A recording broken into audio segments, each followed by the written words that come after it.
اب اللہ ہمیں ضائع نہیں کریں گے، جاؤ۔ اور کیسے آزمایا؟ بیٹا تھوڑا بڑا ہو گیا، اللہ کی طرف سے حکم آیا کہ انی اذبحک فانظر ماذا تری، ذبح کر رہے، ذبح کرنے کا حکم دیا گیا۔ نہیں معلوم تھا کہ بعد میں چل کر جنت سے دمبا آئیں گا اور میرا بیٹا بچ جائے گا، یہ معلوم نہیں تھا، یہ تو بعد میں ہم قصہ سنا رہے اور یہ بعد میں ہو گیا۔ لیکن ان کو تو سچی مچی کا قتل کرنے کا حکم دیا تھا نا، ذبح کرنے کا حکم دیا تھا، اللہ کے حکم پر بیٹے کو ذبح کرنے نہیں۔ یہ آزمائش تھی ان کی، یہ بتانا تھا کہ جب دین کا تقاضا آ جائے اور اللہ کی طرف سے کوئی حکم آ جائے اور وہاں پر فیملی ہو، اولاد ہو اور ہماری نفسیات کی خواہشات ہوں، جب ٹکرانے لگے تو ایسے وقت میں اللہ کے حکم کو ترجیح دی جاتی ہے۔ کس کو ترجیح دی جاتی ہے؟ بولو۔ پھر بعد میں اللہ نوازتے ہیں، کیسے نوازتے ہیں؟ 5,500 سال گزر گئے لیکن آج تک حضرت ابراہیم علیہ السلام کا نام باقی ہے اور قیامت تک باقی رہے گا۔ سارے مذاہب حضرت ابراہیم علیہ السلام کو مانتے ہیں، یہودی ہو یا نصرانہ ہو یا اسی طرح مسلمان ہو، سارے جو مختلف قسم کے مذاہب ہیں سب کے سب کس کو مانتے ہیں؟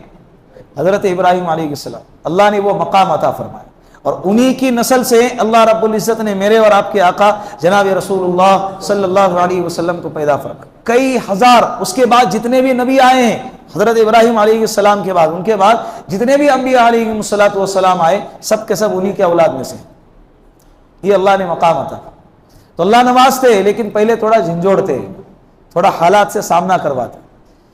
آگے اللہ رب العزت نے تحویل قبلہ کا تذکرہ فرمایا، سیقول السفہاء من الناس ما واللہ عن قبلتہم التی کانوا علیہا قل للہ المشرق والمغرب فأین یہدی من یشاء الی صراط مستقیم۔ آپ صلی اللہ علیہ وسلم پر جب سب سے پہلے وحی اتری، اس کے بعد جب نماز فرض کی گئی تو سب سے پہلے جس قبلے کی طرف رخ کر کے نماز پڑھنے کا حکم تھا وہ تھا بیت المقدس۔ کون سا قبلہ تھا؟ بیت المقدس۔ مکۃ المکرمہ میں 13 سال تک اللہ کے رسول بیت المقدس کی طرف رخ کر کے نماز پڑھتے تھے، کیونکہ قبلہ اول وہی ہے، پہلے سے چلا آ رہا تھا۔ لیکن ہمارے نبی کی چاہت تھی، قد نرى تقلب وجهك في السماء، بار بار آسمان کی طرف نگاہیں اٹھ رہی ہیں، یہ تمنا کے ساتھ کہ قبلہ بدل جائے اور بیت المقدس سے قبلہ کون سا ہو جائے؟ مسجد حرام کعبۃ اللہ ہو جائے۔ لیکن اللہ کا حکم تھا کہ بھائی مسجد اقصیٰ کی طرف رک کر کے نماز پڑھنا ہے تو اسی طرف رک کر کے نماز پڑھی جائے۔ لیکن مکہ کے اندر رہتے ہوئے اللہ کے رسول نے یہ طریقہ اپنایا تھا کہ ایسے سمت میں کھڑے رہتے تھے کہ خانے کعبہ چاروں طرف سے گولائی کے اندر جدھر بھی رک کرو خانے کعبہ بیچ میں آتا۔